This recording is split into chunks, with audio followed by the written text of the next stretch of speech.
الرحيم يا أيها الذين آمنوا اتقوا الله حق تقاته ولا تموتن إلا وأنتم مسلمون يا أيها الناس اتقوا ربكم الذي خلقكم من نفس واحدة وخلق منها زوجها وبث منهما رجالا كثيرا ونساء واتقوا الله الذي تساءلون به والأرحام إن الله كان عليكم رقيبا يا أيها الذين آمنوا اتقوا الله وقولوا قولا سديدا يصلح لكم أعمالكم ويغفر لكم ذنوبكم ومن يطع الله ورسوله فقد فاز فوزا عظيما جعلني الله وإياكم من الفائزين أما بعد فإن أصدق الحديث كتاب الله عز وجل وخير الهدي هدي محمد صلى الله عليه وسلم وشر الأمور محدثاتها وكل محدثة بدعة وكل بدعة ضلالة وكل ضلالة في النار أعوذ بالله أعاذني الله وإياكم من النار وما قرب إليه من قول وعمل أحبتي في الله mes chers frères, mes chères sœurs, messieurs, dames,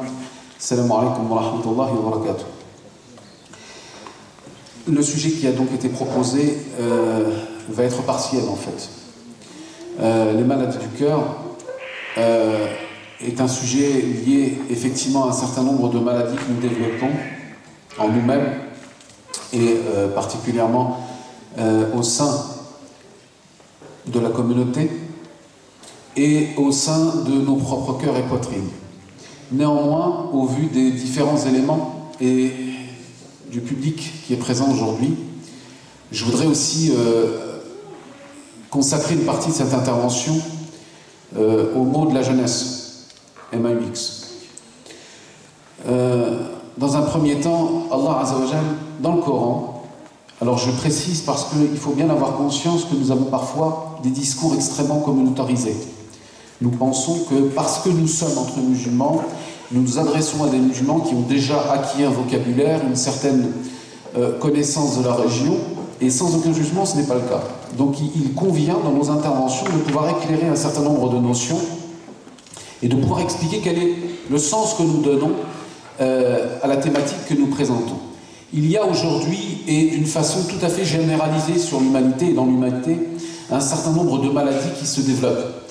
Je ne parle pas ici, je ne fais pas référence à des maladies médicales, je fais référence à des maladies que certains pourraient classer parmi les maladies psychologiques ou les maladies du cœur. Il y a deux parties ou on va dire deux pôles qui vont éclairer les propos que je veux particulièrement énoncer. Tout d'abord, sur le plan religieux. Et c'est ce qui nous importe puisque c'est notre éthique première.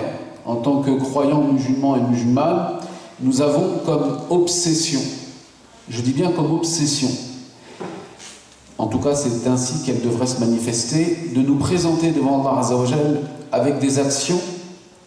Donc je rappelle, parce que je n'ai pas terminé de le dire hier, qu'elles ont deux conditions. Quand vous faites une action, quand nous faisons une action de bienfaisance, qu'elle soit dans l'ordre. Alors je précise aussi, parce que c'est important, il y a deux formes. Il y a deux domaines d'action et d'actes qui sont présents en islam. Tout d'abord, ce qui est du domaine de l'ibadat, des adorations cultuelles, les prières, le jeûne, la zakat, le hajj, etc. Et puis il y a le domaine ce que nous appelons al-mu'amalat, c'est-à-dire tout ce qui est lié aux relations sociales, aux liens et au tissu social qui va te lier toi, en tant que croyant ou croyante, aux gens qui t'entourent. Et regardez bien comme l'islam est logique. L'islam n'accepte pas, dans son essence, le fait que nous puissions être des adorateurs du divin en excluant l'importance de la relation aux hommes. En l'occurrence, je m'explique, nous devons accomplir dans la majorité de nos actions ce que nous appelons un angle droit. Les jeunes qui sont présents là, vous faites des mathématiques, je suppose, la plupart d'entre vous. Qu'est-ce qui caractérise un angle droit ? On va voir les matheux. Vous êtes en classe collège, lycée. Qu'est-ce qui caractérise un angle droit ? C'est que, à travers 90 degrés, à travers deux segments, vous puissiez faire un petit carré sur le coin. Ça, c'est l'explication de la mathématique par un littéraire. En gros, ça ne veut rien dire. Qu'est-ce que cela signifie, l'angle droit ? C'est que nous devons opérer un angle droit. Cet angle droit est le suivant. Ta relation à Dieu, ta relation au Créateur, qui est donc la ligne verticale ou horizontale ? Verticale. et la ligne horizontale qui est la relation qui te lie aux hommes et aux femmes qui t'entourent. En l'occurrence, cet angle droit, il est indispensable. Je ne peux pas être un croyant digne de ce nom, me réclamant de l'islam, en étant en lien total avec Allah Azzawajal par le biais de ma prière et de mon culte, et en excluant la qualité des relations qui doivent me lier aux gens qui m'entourent. Et à l'inverse de cela, je ne peux pas être en tant que croyant et croyante quelqu'un qui me dit « moi, j'ai des valeurs, je me comporte bien avec les gens, je n'ai pas besoin de cette verticalité, c'est-à-dire de cette relation à Dieu ». Ça, c'est une notion qui n'existe pas en islam. Je le dis pour avoir été de culture, je ne dis pas de culte, je le dis pour avoir été de culture chrétienne, c'est ce qui fait la différence. Vous avez deux extrêmes à travers les trois monothéismes. Le premier qui consiste à ce que, en général, dans ce qui caractérise le dogme chrétien, eh bien, il y a un libre arbitre. Chacun peut aller à l'église quand il le souhaite, peut prier de la façon dont il le veut, à partir du moment où il transporte les valeurs. C'est là que l'islam apporte une certaine rigueur, une certaine rigidité dans le culte au quotidien. Et puis dans la religion juive, c'est un peu l'inverse. C'est-à-dire qu'on est, à la limite, on s'inscrit plutôt dans quelque chose qui est de l'ordre de l'acquis, puisque vous savez qu'on ne peut pas se convertir au judaïsme, sauf si votre maman est juive. En l'occurrence, si votre maman n'est pas juive, vous pouvez être juif si votre père l'est, mais vous n'êtes qu'une pièce rapportée. D'accord ? Et il y a également le culte du détail. Je donne un simple exemple. Lorsque une femme est indisposée, dans la culture juive, elle ne peut pas manger avec son mari. Dans le culte chrétien, et c'est un point qui a été, je le dis très humblement, la source de ma curiosité et de mon positionnement. Comment se peut-il que, porteur de péché que je suis, pécheur, je puisse me repentir à Dieu en passant par un homme qui, lorsqu'il m'écoute, est peut-être 10 fois plus chargé de péché que celui qui lui parle.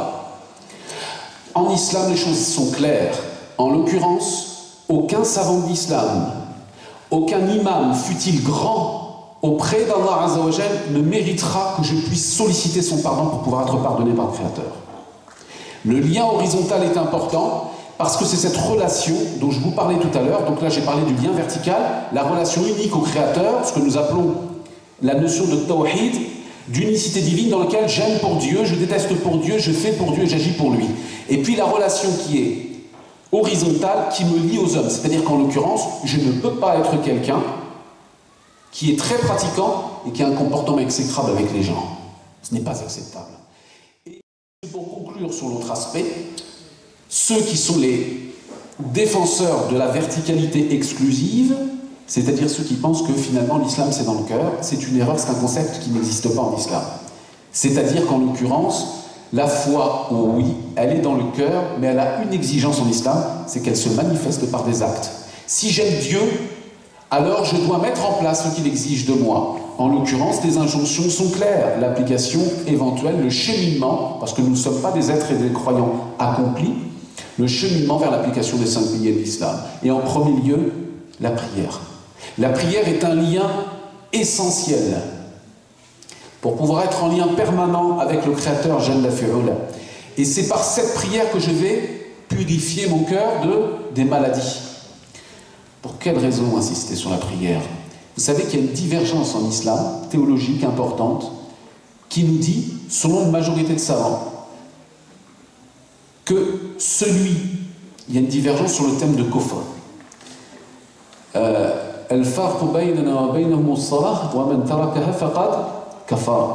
La différence entre nous et eux, c'est l'accomplissement de la prière. Quant à celui ou celle qui la délaisse, il aura mécru.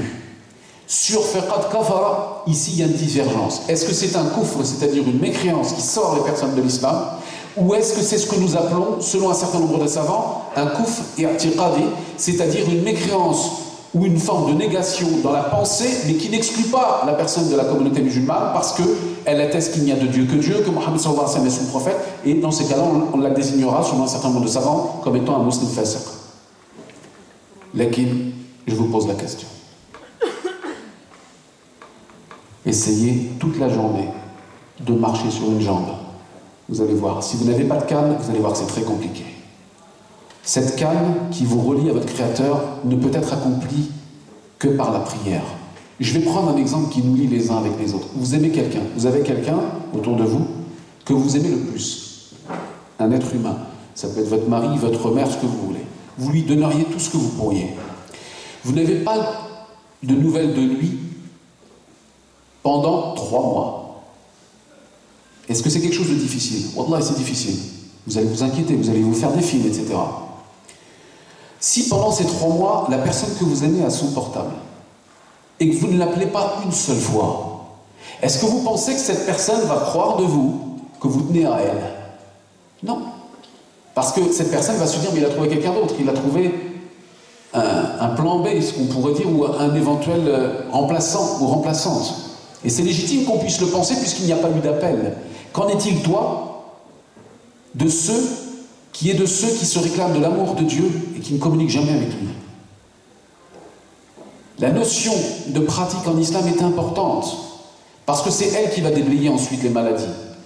En l'occurrence, tous les versets qui commencent par Innal ladhina ou illal ladhina Innal ladhina amanu wa amilu salihat. Certes, ceux qui ont cru, donc la foi, elle est demandée chez le croyant, puis ont agi en bonne action. Ont agi en bonne action. Et le charte ici, ont agi en bonne action, ça signifie l'application des obligations qui sont demandées par Allah Azza wa Jalla.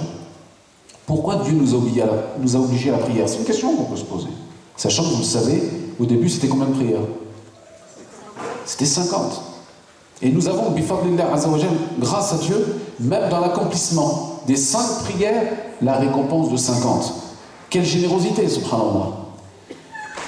Pourquoi elle est-elle obligatoire? Eh bien, je vais vous le dire et vous le rappeler si vous ne le saviez déjà pas. C'est que Dieu nous connaît mieux que nous-mêmes. Pourquoi? Parce qu'il est notre Créateur.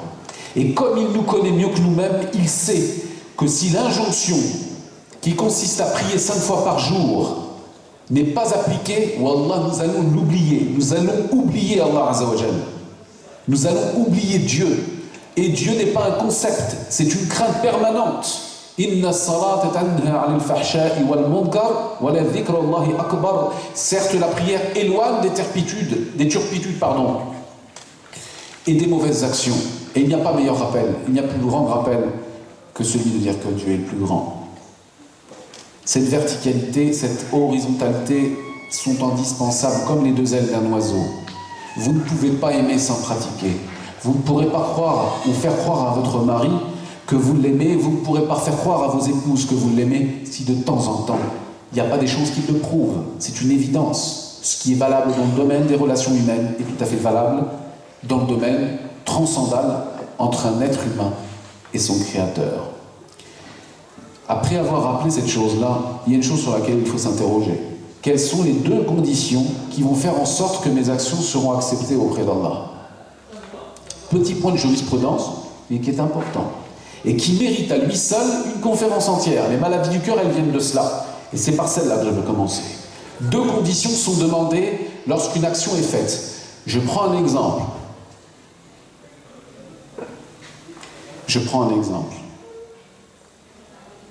Si vous ramassez un caillou par terre, ou un objet qui dérange les passants, c'est un acte qui est banal. Et il est récompensé en tant que tel. Et il a une plus grande récompense si vous le faites pour Allah. La première des conditions de l'acceptation des œuvres, écoutez bien, la première condition de l'acceptation des œuvres est l'intention. Al-niyya, al-ikhlas, wa-sidq. L'authenticité, la sincérité dans les actions. Je prends un exemple. Je me lève devant vous tous. Je vais, n'importe qui d'entre nous se lève, et il prend le micro et il dit Allah Akbar. Moi, c'est un exemple, hein, je donne 30 000 € CPSP. Quelle est son intention quand il le fait? Est-ce qu'il les donne parce qu'il a envie de le faire, ou est-ce qu'il le fait parce qu'il a envie qu'on dise de lui qu'il a été le plus gros donateur du week-end? Si telle est son intention, alors dans ces cas-là, elle va aider le CBSP. Ça, mais auprès de Dieu, elle ne vaut rien. Et nous, on a besoin des 2. On a envie d'être utile, fait de bien, mais on a surtout envie que nos actions soient soit acceptée par le Créateur. Donc quand on fait une action, il faut être sincère. Il faut être sincère. Rappelez-vous ce hadith qui est la base de l'islam. Innamal a'malu binniyat wa innama likulli imri'in ma nawa. Chaque action sera rétribuée en fonction de son intention. Vous savez que lorsque le prophète sallallahu alayhi wa sallam citait ce hadith, je ne vais pas le citer en intégralité, il y avait un homme qui a accompli la hijra, c'est-à-dire l'émigration de la Mecque à Médine. Et parmi eux, il y avait un homme qui, lorsqu'il faisait le hijra, il avait aussi l'intention d'épouser une femme. Et le prophète sallallahu alayhi wa sallam, il nous rappelle à travers sa sagesse comment une maladie peut être évoquée sans désigner son auteur. La maladie, c'est un déficit de sincérité. Quand on fait une action, elle doit être faite exclusivement pour Dieu. Ce qui n'exclut pas le fait de prendre des pincettes. Attention, c'est pas je m'énerve sur quelqu'un, je lui donne un conseil. Hier je t'ai vu, tu étais avec je sais plus qui, ça se trouve c'est sa sœur ou je sais pas qui, il commence. Et moi je te conseille pour Allah. C'est pas vrai. Tu conseilles pas pour Allah. Tu conseilles d'abord pour te faire plaisir, ensuite pour renommer ta cote, parce qu'on entendra de toi que tu l'as cassé devant tout le monde, et ensuite tu viens de parler d'Allah Azza wa Jal. C'est faux. Il y a beaucoup de gens qui utilisent la religion du conseil, mais ils ne savent pas l'appliquer. Ils ne connaissent même pas les conditions. Donc quand on conseille avec sagesse, et on s'adapte aussi au psychisme de la personne qu'on a en face de soi. Premier point. Donc, donc l'intention est indispensable dans la première condition de l'acceptation des œuvres. La deuxième, c'est quoi? L'ittiba', la conformité au texte. Il ne suffit pas d'être sincère pour pouvoir faire n'importe quoi. Je prends un exemple, moi je suis sincère, je vais braquer une banque et je donne le butin à une association humanitaire. Non, il faut l'ittiba', c'est-à-dire ce qui est recommandé ou interdit, il faut que je m'y soumette, par les textes en l'occurrence. Donc la première maladie que nous avons dans nos cœurs, mes chers frères et sœurs, et qu'il faut absolument soigner, c'est le défaut de sincérité. C'est le défaut de sincérité. Et ça, c'est très important. Wallahi, si nous retenons de tout le week-end cela, nous avons gagné. Il faut être sincère dans ce que nous faisons. On doit être sincère envers Dieu. On doit intérioriser son intention. Être sincère, c'est pas se présenter à Salat al-Asr et de dire Salat al-Asr, Allahu Akbar. Ça n'existe pas d'ailleurs, soit dit en passant. Beaucoup de gens disent le nom de la prière avant de faire takbiratul ihram. Ce n'est pas légiféré en islam. La niyya, elle réside dans le cœur. Lakin, ce qui est très important, c'est de ne jamais oublier cela. De ne jamais oublier, mon frère, ma sœur, d'avoir un réel plaisir à accomplir de bonnes œuvres lorsque tu es seul, plutôt que de les faire lorsque tu es en public. Et cela demande une intimité avec le Créateur, cela demande un cheminement qui va te guider vers la sincérité. Allahumma ja'alna min ibadika al-mukhlisin al-mukhlasin. Qu'Allah Azza wa Jalla nous inclut parmi les pieux, sincères, dans toutes nos œuvres et nos paroles.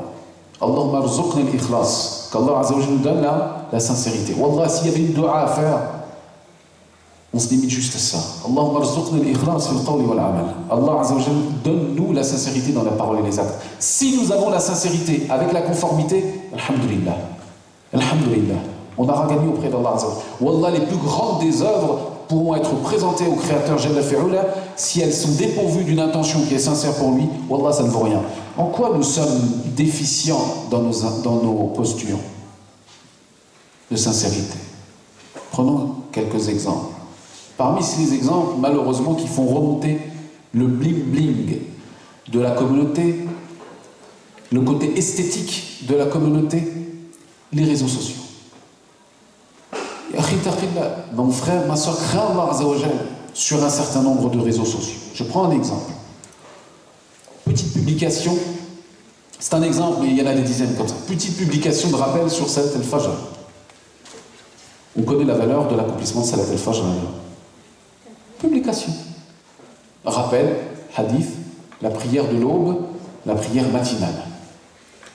Petit commentaire, moi, alhamdulillah, depuis 4 heures, je suis debout. Ah, Salat al-Fajr, je la loue jamais. Mais qu'est-ce qu'on s'en moque?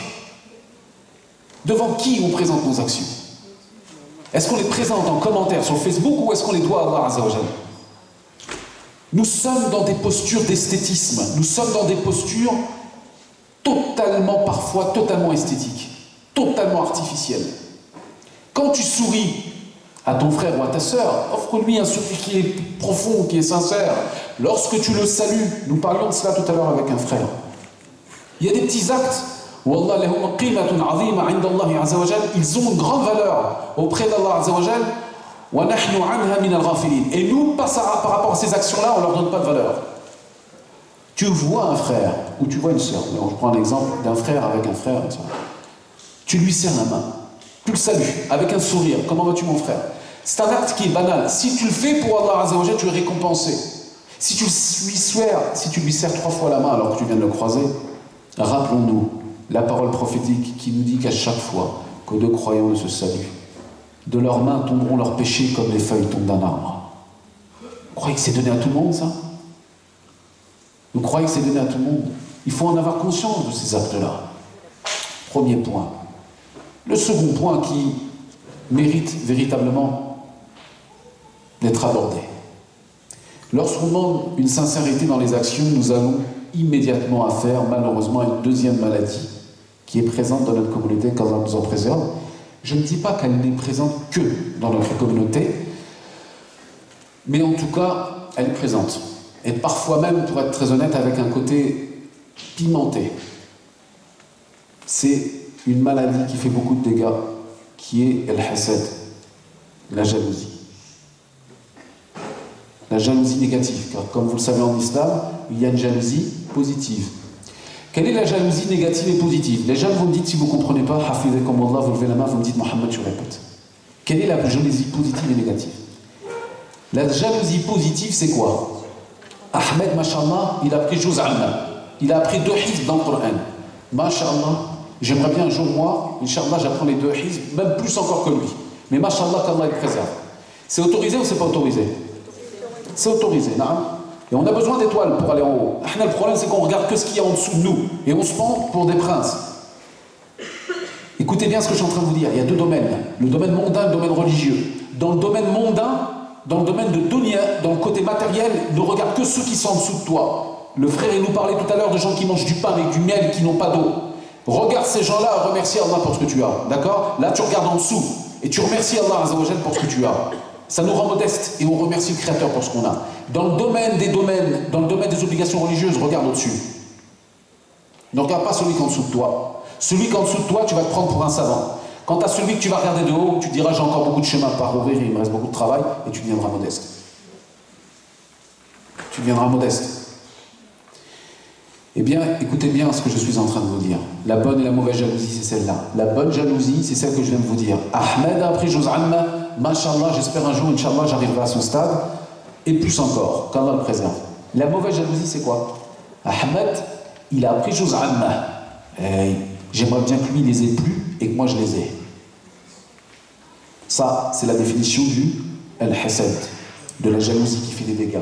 En l'occurrence, je fais une petite analogie. Je me mets par la fenêtre, je vois mon voisin, mon frère, ma soeur qui a une voiture toute neuve. Et je regarde la voiture, je regarde la voiture, je regarde la voiture. Et là-dedans, il y a tout un schéma qui se met en place sur le plan psychologique. Où est-ce qu'il a eu l'argent? Comment ça se fait? Là, je travaille nuit et jour, etc., etc. Allah hafaz jusqu'à ce que la voiture ne tienne pas.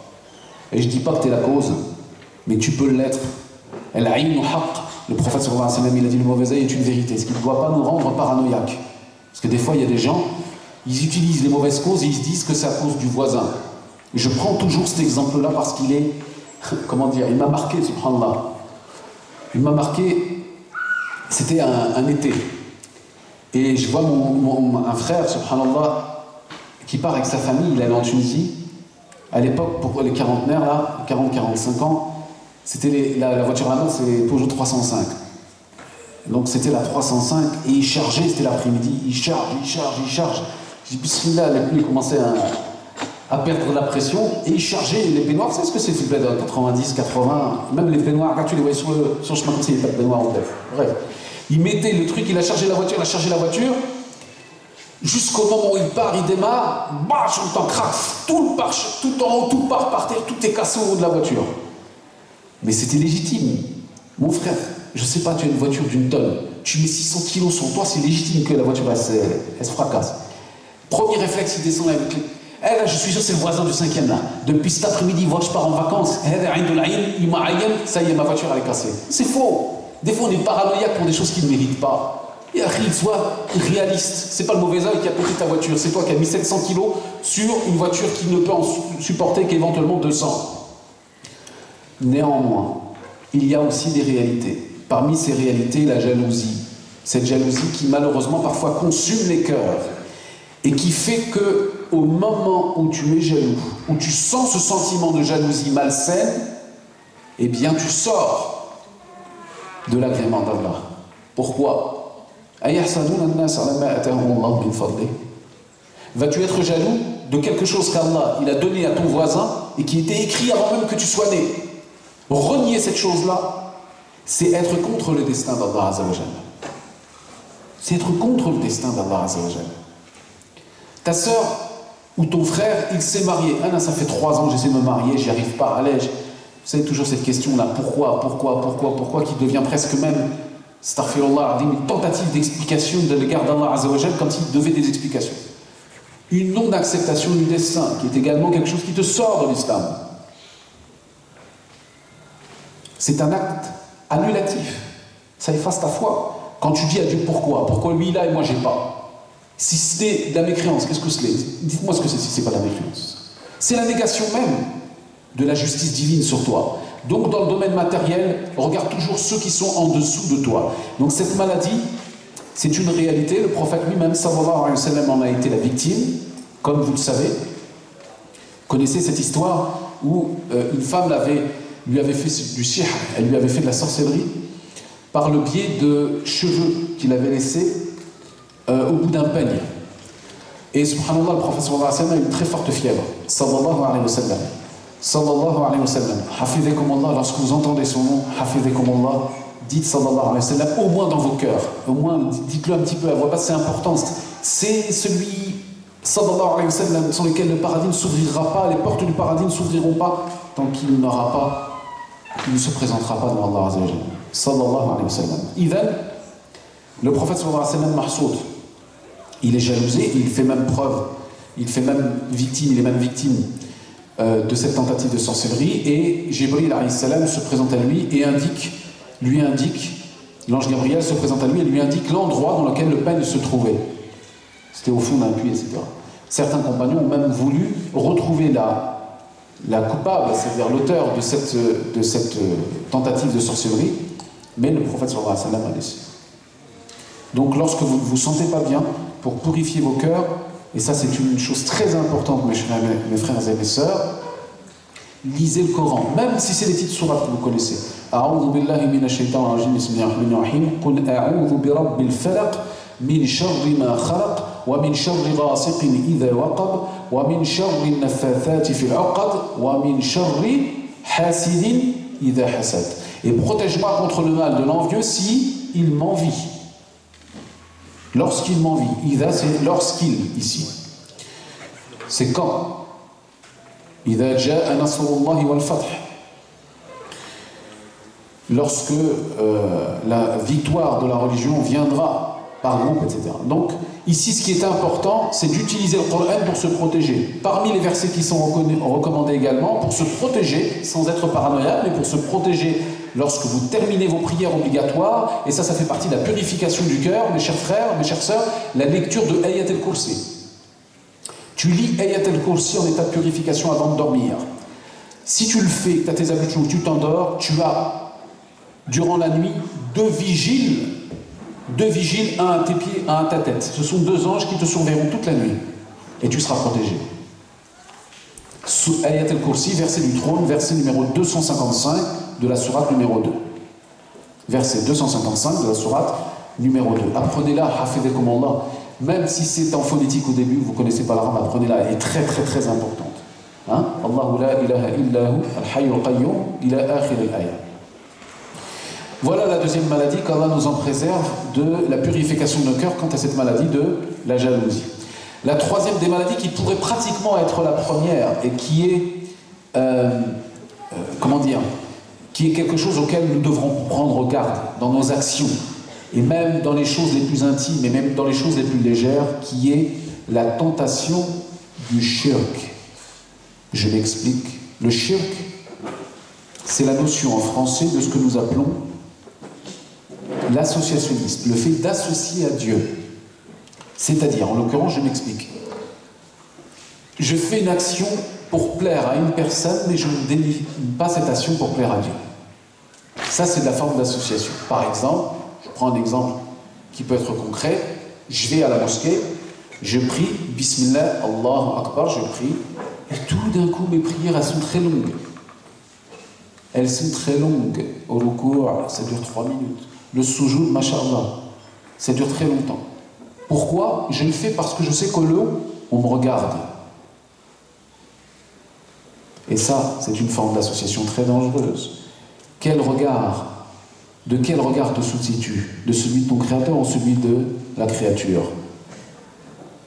Et quand je prie chez moi, c'est en MP3, mon frère. Tu vois, tu as le même son en raccourci, comme un perroquet. Il n'y a rien qui ressemble. La khushu', wala ruku', wala sujoud. Il n'y a ni crainte, ni inclinaison, ni prosternation, aucune des conditions qui sont acceptées par la prière. Donc apprends et rappelle-toi de savoir pour qui tu dois accomplir tes actions. Écoutez bien, Ali, cousin du prophète sallallahu alayhi wa sallam, et par la même occasion son gendre, radiyallahu anhu, que Dieu l'agrée, est au milieu d'une bataille. Comme dans toutes les batailles de l'histoire, vous avez un combattant et les gens se combattent. À un moment donné, son ennemi est devant lui, et lorsqu'il est devant lui, son ennemi lui crache au visage. Et il est sur le point de se défendre, c'est-à-dire que là, il est dessus. Ali, ça y est, il peut en terminer, il peut arrêter l'affaire. Khalas, il est dessus, il a l'épée, c'est terminé. Et il ne le tue pas. Mais pourquoi ne le tue pas? Pourquoi tu n'as pas... Il aurait pu te tuer s'il était dans cette posture-là, tu aurais pu terminer.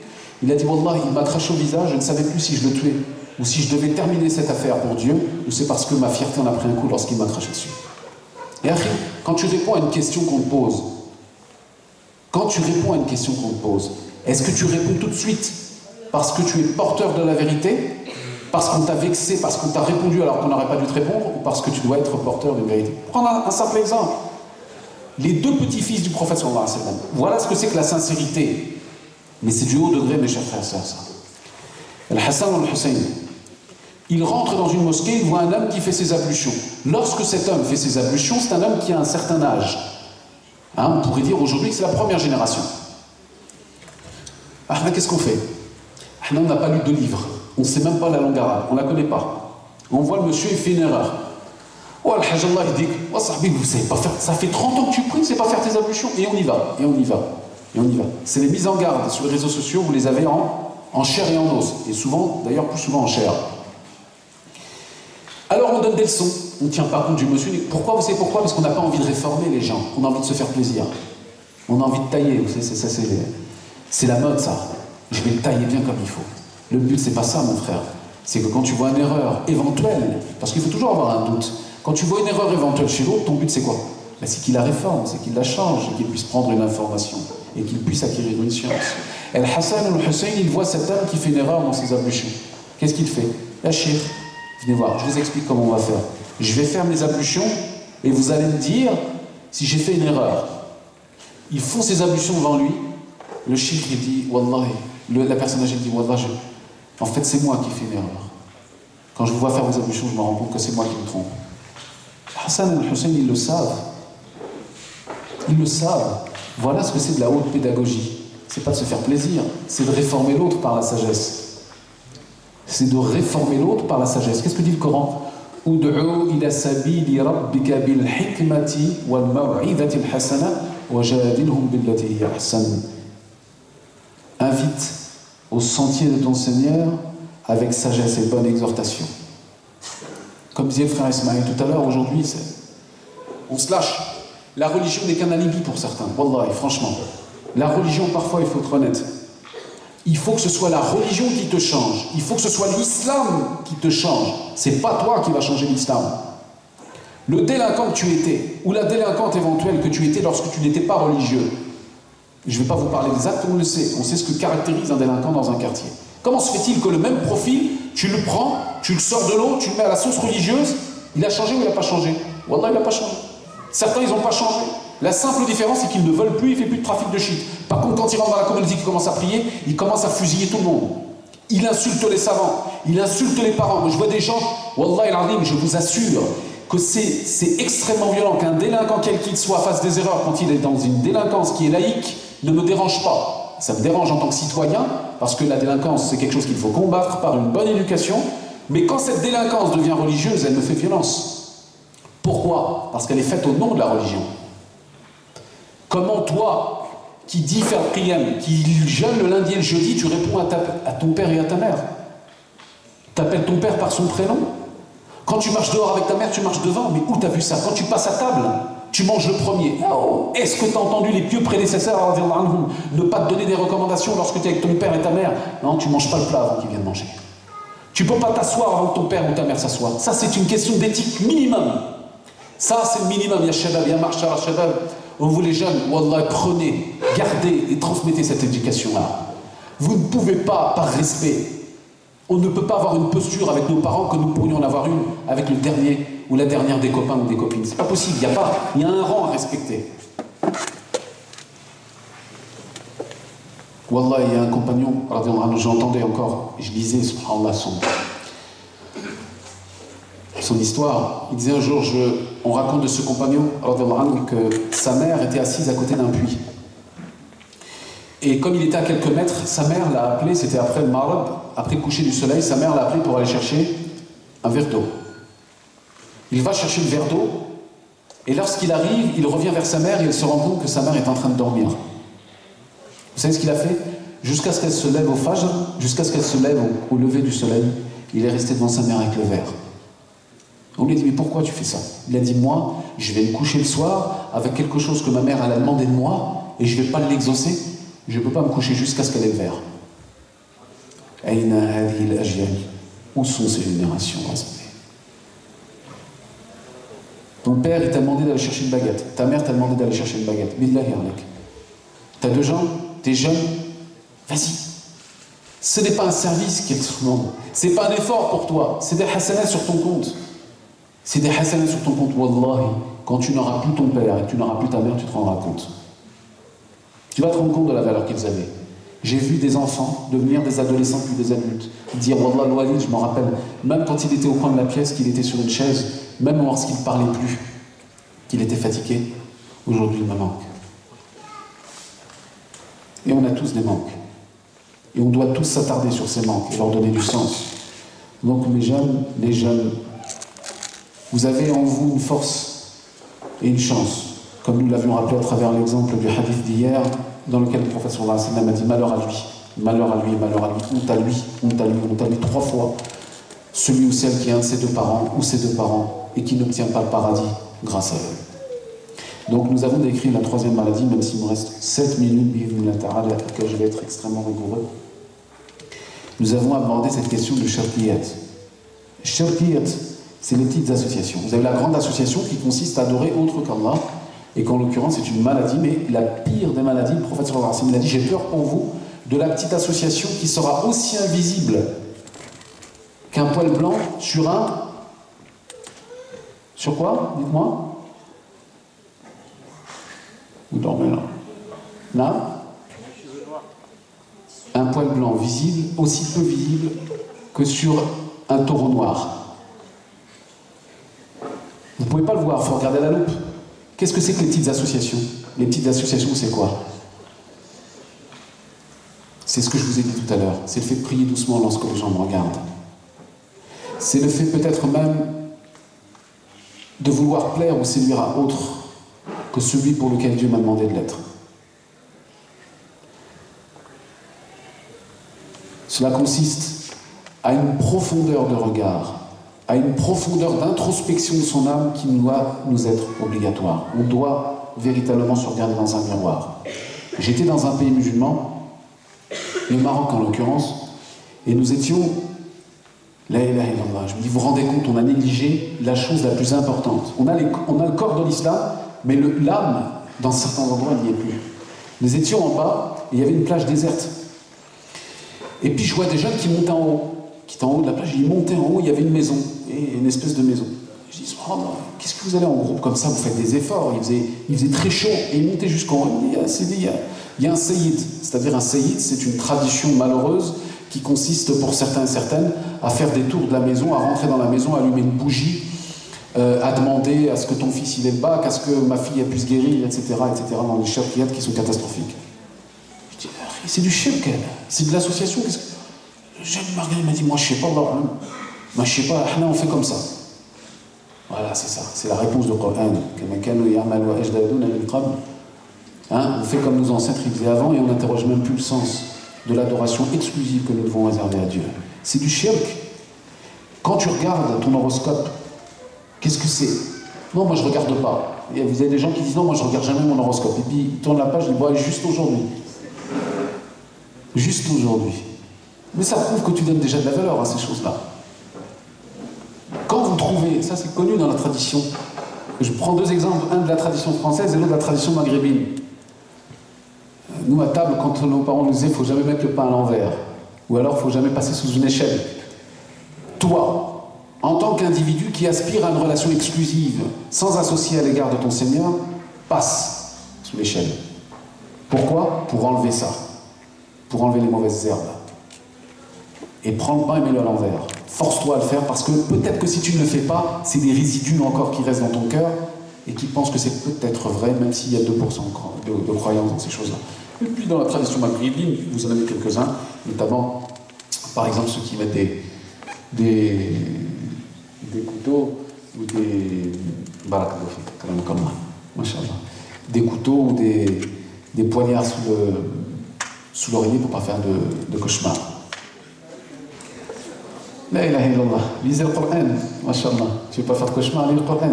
Tu économiseras un couteau qui te servira d'ailleurs pour éplucher une pomme pour tes parents. Ahsanak, c'est mieux pour toi. C'est mieux pour toi. Donc ça, c'est une maladie auquel il faut faire très attention. La sincérité, le fait de ne pas associer Allah Azza wa Jal. Le fait de ne pas associer Allah Azza wa Jal. Et enfin, puisqu'il me reste quelques minutes inespérées, mashallah. D'habitude, on est plutôt en raccourcissement. Les frères, mashallah, ils ont fait une petite rallonge, mashallah, qu'Allah Azza wa Jal les récompense. Bien évidemment, il y a un point sur lequel il faut particulièrement insister, ce sont deux points qui sont importants et qui vont enlever les maladies du cœur. La première maladie du cœur, c'est l'oubli de Dieu. C'est le ghafla, ce que nous appelons l'insouciance. Allahumma la taj'alna min al-ghafirin wa ja'alna min ibadika al-dhakirin. Oh Allah, éloigne-nous des insouciants et inscris-nous parmi ceux qui se rappellent de toi. Allahumma ja'alna min al-dhakirin wa la taj'alna min al-ghafirin. Amin. Si vous souhaitez vous rappeler la situation de chance que vous avez, alors cela demande deux efforts et deux endroits que je vous conseille. Le premier, ziyaratul mustashfayat, la visite des hôpitaux. Quand vous allez dans un hôpital, moi j'ai un frère, quand il allait avec moi dans les visites des hôpitaux, juste en rentrant, son genou il tremblait, juste à l'odeur. Vous savez, il y a une espèce d'odeur dans les hôpitaux qui fait que vous dites waouh, moi je respire l'air dehors là. Je ne suis pas toute la journée dans les hôpitaux. Quand vous rentrez dans un hôpital, il y a quelque chose qui vous rappelle que vous avez de la chance d'être en bonne santé. Quand vous voyez les gens sur leur lit, il faut regarder les choses avec du sérum, le sang qui est enlevé, des personnes qui sont en fin de vie, etc. Vous vous rendez compte de la chance que vous avez. Et cette chance, il faut la mettre à profit de votre âme et au profit des gens qui vous entourent. Parce que viendra un temps où les gens vous regarderont avec un autre œil. Viendra un temps où vos noms seront oubliés. Viendra un temps où même votre existence ne sera rappelée par personne. Et c'est là qu'on va se rappeler la profondeur de la solitude dans la tombe. J'avais entendu une fois, lors d'un décès, subhanallah, un rappel qui a été donné, puisque c'était un de mes frères que je connaissais, qui m'était cher, un jeune, justement, un jeune, qui avait 22 ou 23 ans. Et puis j'ai fait une conférence à Poitiers, il y a 2 ans maintenant. Il est venu avec moi, et il avait toujours... Je vous donne 1 ou 2 ingrédients pour vous rappeler de ces choses-là. Il avait 2 choses qui le caractérisaient. Il évitait les discussions qui menaient à des divergences. Quand il y avait des discussions qui allaient vers des divergences, vers le khilafat, il s'en éloignait parce qu'il n'avait pas le niveau et parce que ça faisait mal à son cœur. Vous voyez, des fois quand vous entendez les gens, au nom de la religion, de la diversion, je ils se mangent. Wallah, ils se mangent comme des crocodiles, alors qu'ils n'ont même pas le niveau, et qu'on n'a pas construit les bases de la maison, et on veut commencer par le toit. Il s'éloignait de ces discussions-là. La deuxième, il disait toujours, il n'y a pas un meilleur rappel que celui de la mort. Moi, quand j'entends parler de la mort, ça me touche énormément. Toujours. Il est venu à la mosquée, il a fait Salat al-Asr, même l'imam il est venu m'en parler. Il a fait Salat al-Asr, puis il était avec un copain, subhanallah, c'est un jeune, sérieux, machallah, qui priait, puis il est avec son copain qui avait un quad. Il est monté dans le quad avec lui, ils ont accéléré, ils ne l'ont pas maîtrisé, ils se sont crachés contre un mur, il y en a un qui est resté vivant et lui il est mort. Rahimullah. L'imam m'a dit, Wallah Mohammed, je lui ai serré la main après l'Asr. Je lui ai serré la main. Et le soir même, les gens venaient dans le quartier, tout le monde discutait. Et dans tous les quartiers, il y en a des jeunes comme ça. Il y a tout partout. Dans les affaires de quartier, dans les histoires de quartier, vous entendez des jeunes qui sortent. La pire des masaïb, la pire des musulmans, mes chers frères, c'est de partir de chez soi en disant un mauvais mot à sa mère. Lâche-moi les baskets. La mère, elle lui dit, reste à la maison, et il dit, lâche-moi les baskets, fous-moi la paix, il sort dehors et meurt. Yallah, comment il va se présenter devant Dieu? En ayant la dernière parole contre sa mère. Qui est-ce qui va présenter devant Allah Azza wa Jal? L'agrément de Dieu, elle réside dans l'agrément des parents. C'est grave, c'est grave. Et je voudrais insister sur cet aspect-là parce qu'il est important. Parmi les maladies que notre communauté, elle a été attaquée par cela. Je vais être très virulent dans cette question. Elle a été attaquée par cela et elle tombe encore dans ce piège-là. Wallahi, faites attention au rap. Le rap est un poison qui a été injecté dans les quartiers. Vous entendez ce que je suis en train de vous dire? Vous ne trouverez jamais de ma bouche une chanson dans laquelle je pourrais vous dire, vous pouvez entendre ça. Il n'y a pas un rap gentil et un rap méchant. Oui, le rap qui avance aujourd'hui, les musiques de quartier, elles sont de plus en plus violentes. Même si certains vous diront, et on a été de cela, des gens qui ont été du rap ou avant c'était pas violent, qu'importe. Le rap, il a généré dans cette génération de musulmans, de jeunes de quartier en général, parce que vous trouvez même des petits Bernard, enfin il n'y a plus personne qui s'appelle Bernard, je ne sais pas pourquoi je dis ça, mais Bernard c'était bon il y a 20 ans. Des petits Eric, voilà, des petits Steven, ou ce que vous voulez, qui écoutent du rap, et pour eux c'est un modèle d'identification de quartier. C'est-à-dire que le gars il parle, tu parles ou tu chantes. Quand il parle, tu as l'impression que c'est un chanteur qui est derrière lui ou c'est un rappeur. Mais comme il disait tout à l'heure, le frère Ismaïl, dis-moi comment tu marches, je te dirai à qui tu ressembles. Il y en a certains, quand ils marchent là, la terre, elle va t'engloutir. C'est juste parce qu'Allah Azza wa Jalla ne le veut pas. Mais quand je te vois marcher, hein, tu roules les mécaniques, Wallahi, c'est par miséricorde d'Allah que le goudron ne t'enveloppe pas. Il y a eu des gens qui sont morts par ça. À l'époque des prophètes, il y a des gens qui ont été engloutis par la terre juste pour avoir marché sur terre avec ostentation. La terre sur laquelle tu marches, c'est une amana d'Allah Azza wa Jalla. Le rap a tué cette génération-là. Je vous assure que nous n'avons pas besoin, je le répète une fois de plus, je suis désolé d'être un petit peu violent dans mes propos, nous n'avons pas besoin d'avoir des fatwas qui viennent de l'étranger pour vous dire que certains rappeurs, lorsqu'on les écoute, wallah, il faut refaire ses ablutions. Parce que ce que vous entendez de vos oreilles, ça vous fait perdre tout ce que vous pouvez avoir comme honneur en tant qu'être humain. Vous avez vu la conception de la femme qu'ils ont? Vous avez entendu des jeunes filles qui entendent qui écoutent ou qui rapportent même des paroles de chanteurs, des rappeurs. Mais hachalillah, c'est impossible d'entendre des choses comme ça. Et l'homme et le gars, ils construisent dans ce schéma-là. Les flics, c'est tous des pourritures. Et l'État, etc., etc. Et ça crée en eux un psychisme qui est un psychisme de repli, de la paranoïa. Tout le monde est mon ennemi. Alors vous avez ceux qui écoutent le rap, et puis ceux qui sont sur les réseaux sociaux à écouter que des trucs complotistes. C'est quoi le dernier truc là Subhanallah, quelle mode sur YouTube que les jeunes les écoutaient? Rappelez-moi. Chose un peu complotiste là. N'ayez pas peur. Barakallahu fik, Illuminati. Qui a fait des dégâts. Hein. Moi je vous le dis. Hein. 90% des jeunes que j'ai eu l'occasion de rendre visite dans les hôpitaux psychiatriques, ils m'ont tous parlé de ça. Ça a créé des phénomènes de paranoïa, mon frère, ça a mis le frère. Alors vous rajoutez à ça le pétard, vous rajoutez à ça le shit, un petit peu d'alcool, de l'écoute du rap, et 2-3 oiseaux qui passent sur le net en disant que tout est un complot. Là vous terminez, mon frère, t'as un gamin de 16 ans qui est explosé, et qu'on va soigner dans les hôpitaux psychiatriques à coups de seringue, et qui va prendre 20 kilos au bout de 2 ou 3 mois, et quand il va ressortir, il ne sera même plus en mesure de pouvoir être un homme qui va se marier et avoir des enfants. Voilà quelle est la réalité d'un certain nombre de nos quartiers. Comment agir? Tout d'abord, en rappelant, et en rappelant, et en rappelant, même s'il y en a un parmi vous qui arrête, que cette musique, comme tant d'autres, c'est du poison ambulant. Je ne vais pas citer un certain nombre de rappeurs, la Adamila Waya, comme que Dieu nous en éloigne, la clique de Booba, Karis, etc. Il faut s'en éloigner, comme vous avez plaisir à vous éloigner chez Shaitan. Wallah, éloignez-vous de ces gens-là. Là, c'est une mise en garde qui est permise, sauf si Allah Azza wa Jalla les guide. Wallah, éloignez-vous de ce poison. Des gens qui mélangent du whisky dans les clips, qui vous fait croire qu'il peut faire ses ablutions de l'alcool, ou vous avez vu des choses comme ça. Vous croyez qu'on peut mélanger le torchon et les serviettes?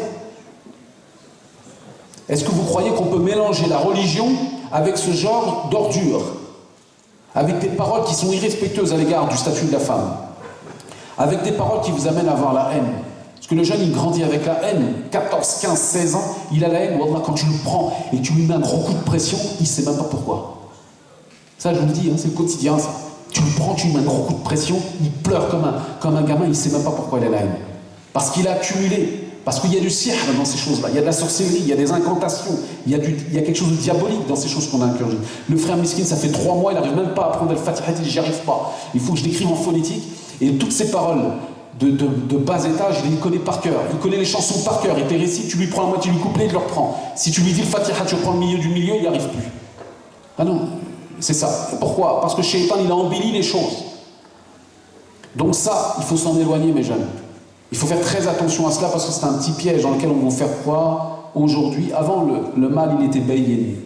Le mal, il était clair, on le voyait, on s'en éloignait. Aujourd'hui, il y a des producteurs, des gens qui sont derrière ça, des satanistes, même sans être complotistes, pardon, qui veulent vous faire croire que la religion elle peut se mélanger avec certaines autres choses. C'est pas possible. Il y a des choses qui sont indissociables et qu'on ne peut pas mélanger. Enfin, il me reste 3 minutes, c'est ça? Combien il me reste? Enfin, Masha'Allah. Enfin, ce qui est très important, je revenais sur le deuxième aspect, qui est la visite des hôpitaux et la visite des cimetières. Il y a beaucoup de jeunes et de moins jeunes qui ont rendu l'âme sur des situations parfois profondément catastrophiques. Je parlais tout à l'heure des quartiers. Tu ne peux pas hausser le ton sur ton père, tu ne peux pas hausser le ton sur ta mère. Et les cimetières, malheureusement, sont remplis de gens dont nous saurons peut-être, et qui ont peut-être dit dans leurs dernières heures de leur existence, je vais faire ça demain. Et Allah, je vais me préparer. Et Allah, je vais faire ça. Les cimetières sont remplis de ces choses-là. Donc quand tu vas dans un cimetière, c'est un rappel à la mort, c'est un rappel à la fin même de ton existence. Et puis le dernier point sur lequel je voudrais insister, même s'il sort un peu du sujet, il est important. Quand je vois des fois dans des publics des personnes converties à l'islam, garçons ou filles, hommes ou femmes, nous rappelons sans cesse qu'il est important que l'islam est une spiritualité à adopter au plus profond de notre comportement, et y compris et surtout à l'égard qui ne sont des personnes de notre famille qui ne sont pas de confession musulmane. Mon père s'est inquiété lorsque je me suis converti à l'islam. Je lui ai dit, ne t'inquiète pas, tu as gagné un nouveau fils. Celui que tu avais avant ne te respecte pas, aujourd'hui ce sera quelque chose d'autre. Puisque le devoir de respect à l'égard des parents, il est aussi important à l'égard des parents non musulmans que ceux qui le sont. Et ça, c'est très important. Il faut rassurer aussi les familles. Parce que nous sommes dans un ère et une phase de manipulation médiatique, réseaux sociaux, etc. On voit des gamins et des gamines, je m'excuse, parce que pour moi, quelqu'un qui a 14 ans, c'est un gamin. Et une fille qui a 14 ans ou 15 ans, c'est une gamine. Qui partent à l'étranger pour accomplir des choses catastrophiques. Ils ne savent même pas où se trouve la Syrie sur une carte. Ils ne savent même pas qui est le président. Ils n'ont jamais fait de cours sur la politique. Mais pourquoi? Parce que derrière les claviers, il y a des manipulateurs. Prenez garde à cela. Gardez votre indépendance de réflexion. Le bien, il est connu. Le mal, il est connu. L'islam, c'est aussi une réflexion sur soi. C'est une réflexion sur le sens que nous donnons à nos actions. Nous avons le droit de nous chagriner sur la situation des pays, musulmans ou non musulmans. Néanmoins, il y a des choses que nous ne maîtrisons pas. Il y a des choses qui ressortent même de notre sort et qui ressortent même de nos actions. Ce qu'il faut, le minimum, c'est qu'on invoque Allah Azza wa Jal pour qu'Allah Azza wa Jal puisse protéger l'ensemble des croyants et croyantes qui vivent cette situation de massa'ib, de moussib, de catastrophe dans laquelle les peuples sont en train de vivre. Parce que de toute façon, dans ce type de conflit, ce sont toujours les peuples qui payent la facture. Croyez-moi, les dirigeants, ils sont tranquilles. Ils sont tranquilles. Alors aujourd'hui, On peut être méfiant à l'égard d'un certain nombre de choses. Moi, je veux bien, hein, j'ai aucun souci. On peut parler de Coca-Cola, j'ai pas de souci. Hein. On peut boycotter, il n'y a pas de problème. J'ai aucun souci vis-à-vis de cela. Par contre, il faut être aussi critique de l'autre côté. Il faut regarder avec un œil de pragmatisme un certain nombre de nos États qui financent d'une façon extrêmement ouverte un certain nombre de criminels, on peut les citer en Égypte et ailleurs. Donc il faut être quelqu'un d'équilibré dans son regard. Il faut dire les choses telles qu'elles sont. En tout cas, de notre place à nous, en tant que jeunes et moins jeunes qui vivons en France, il y a deux choses qui nous sont demandées. La première, c'est l'excellence dans le comportement. Le fait d'avoir un bon comportement, comme nous l'avions rappelé, à l'égard des gens qui nous entourent, qu'ils soient musulmans, parents, non musulmans ou pas. La deuxième des choses, c'est bien évidemment d'être pour la société dans laquelle nous vivons une force et pas un boulet. Une force et pas un boulet. Et malheureusement aujourd'hui, il y a tout un travail à refaire par rapport à cette dimension éducative qui doit être entrepris en premier lieu par les parents. Les madrasat aujourd'hui, les frères machallah, ils ont des madrasat. Là, vous voyez des fois des parents, ils déposent leurs enfants à la madrasa comme s'ils allaient les éduquer. L'éducation ne se fait pas à la madrasa, l'éducation se fait à la maison. Je vais faire les courses, je laisse mon enfant, je vais au champ, je vais faire de courses, on ne regarde même pas ce qu'il a appris, est-ce qu'il l'applique, etc. Et les professeurs qui sont dans les madrasas aujourd'hui, dans les différentes villes, sont confrontés au même problème que rencontrent les professeurs d'éducation nationale. Problème d'éducation, manque de respect à l'égard de l'adulte, etc. Parce qu'on n'a pas pris le problème par la racine. Donc il faut, bi'idhnillah ta'ala, s'éloigner au maximum de ce type de maladie, puisqu'Allah Azzawajal puisse purifier nos cœurs de toutes les maladies.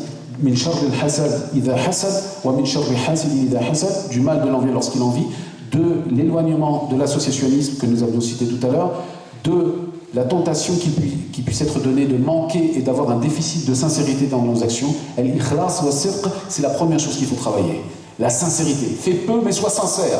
Fais peu mais sois sincère. C'est largement mieux et profitable pour toi dans ton devenir que de faire beaucoup avec un défaut d'intention sincère à l'égard de ton Créateur et de ton Seigneur. Barakallahu fikum. Je voudrais juste, et là je promets à mon frère de terminer sur cette petite parole, de rappeler que vous pouvez, Inch'Allah Ta'ala, continuer à nous suivre pour ceux qui veulent nous suivre au niveau de Tours, dans la région du centre, puisque nous sommes du 37, je fais de la pub, je ne travaille pas avec l'office de tourisme d'Indre-et-Loire, mais voilà, il y a des beaux châteaux, vous pouvez passer, c'est une très belle ville. Et donc vous pouvez nous suivre sur le Facebook ICM37, pour ceux ou celles qui ne le connaissent pas, ICM37, qui est un compte Facebook ou sur le compte personnel. Et puis nous avons développé un pôle social, comme j'en ai parlé hier, dans lequel un certain nombre de frères et de sœurs sont dans des difficultés assez problématiques sur le plan matériel et sur le plan de leur situation matrimoniale. Et donc, nous essayons, avant le Ramadan, Inch'Allah Ta'ala, d'essayer au maximum de collecter des dons pour pouvoir venir en aide à un certain nombre de personnes en difficulté.